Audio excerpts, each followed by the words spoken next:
We turn to look at Texas' near-total ban on abortions. Last week, the Department of Justice sued Texas over a new law which bars abortions around 6 weeks into a pregnancy, without an exception for rape or incest, and allows anyone in Texas to sue patients, medical workers, or even a patient's family or friends who so-called aid and abetted an abortion, like took someone to a women's health clinic.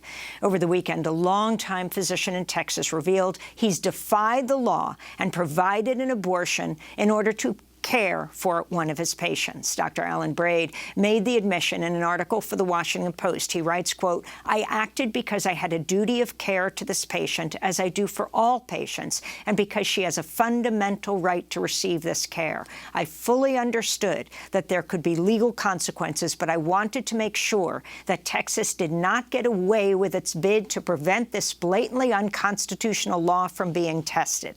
Dr. Braid went on to recall how he was in medical school in 1972, a year before the Supreme Court's Roe v. Wade ruling, guaranteeing the right to a safe and legal abortion. Dr. Braid wrote, "At the hospital that year, I saw 3 teenagers die from illegal abortions. I can't just sit back and watch us return to 1972, he said.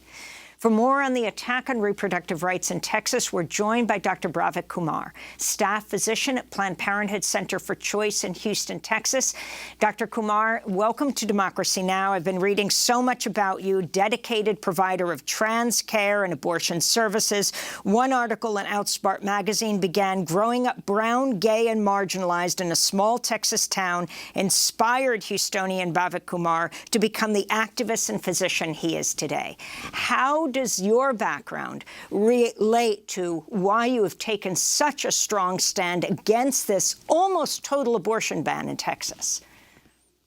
Yeah, I think my experience of oppression growing up in Texas and feeling it on so many fronts is the same thing that's continuing to happen, whether it comes to folks trying to ban access to trans care or access to abortion. It's relentless, it's not helpful, and it's just hurting people. And Dr. Kumar, could you talk about some of the impact of this law on your patients already? Yeah, I think what we see time and time again is when we ban abortion, it doesn't stop the need for people to access abortion. And some of what Dr. Braid talked about seeing people in the hospital when abortion is illegal, is exactly what we're worried about. So what we're seeing on the ground right now, it's been about 3 weeks since this law has been in effect. And again, the need for abortion has not changed. It just means that now we're helping people go out of state for the care that they need. And in other neighboring states, there are a number of restrictions that are in place. There's already a limit on the number of clinics that are available, and they're already busy seeing people as well. So the need is there, but unfortunately, people are now being forced to go out of state, and some people just can't make it out of state. The logistics and the things that are required, the cost of going out of state is insurmountable for some people. And of course, it's always going to be the folks that are most low income, people of color, young folks, and people that are already dealing with layers of oppression. So you traveled in early September to Washington, to the White House to meet with Vice President Kamala Harris on a roundtable of abortion providers. What's your sense of how the administration is dealing with these efforts at the local, state level to turn back Roe v. Wade? Yeah, what we've seen over the last few decades is that abortion has really become a state-by-state issue. And depending on which state you live determines what kind of access you have to abortion, which is really unfair for each person that's living in a state that has restrictive access, or in a state like Texas where abortion is essentially inaccessible.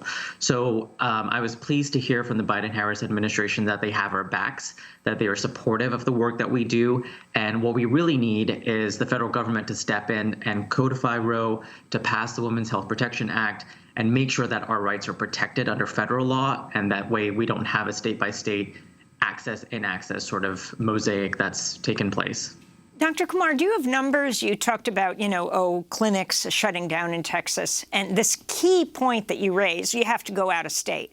Impossible for so many women, particularly low-income women. This particularly hurts the Black and brown communities. So essentially, has abortion ended in Texas, the home state of Roe v. Wade? It essentially has, yeah. There are very few patients that we can take care of What we know is roughly 10% of folks may qualify for an abortion in Texas based on not having cardiac motion. And this is the first time that a law like this has been passed. And so, again, it's only been a couple of weeks, but we're seeing roughly about that. Maybe 10% of people that we typically see are still able to get an abortion in Texas. But the rest of the folks, the vast majority, we're trying to help them navigate care out of state. And some people are able to make it, and some people we know, and they leave our clinic saying, I'm not going to be able to do that. I'm not going to be able to take the time off. I have no one to watch my kids, or for whatever reason, going out of state is just not an option. It's not possible for them to do that. So, final words from the state of Texas. There was a cartoon going around that said, why didn't anyone predict the Taliban takeover of Texas sooner? A play on the Taliban takeover of Afghanistan sooner. But where you see this going with the Department of Justice lawsuit, how you see this ban being lifted, or do you? Well, I mean, I think in response to what some folks are saying, I've seen the hashtag Texas Taliban.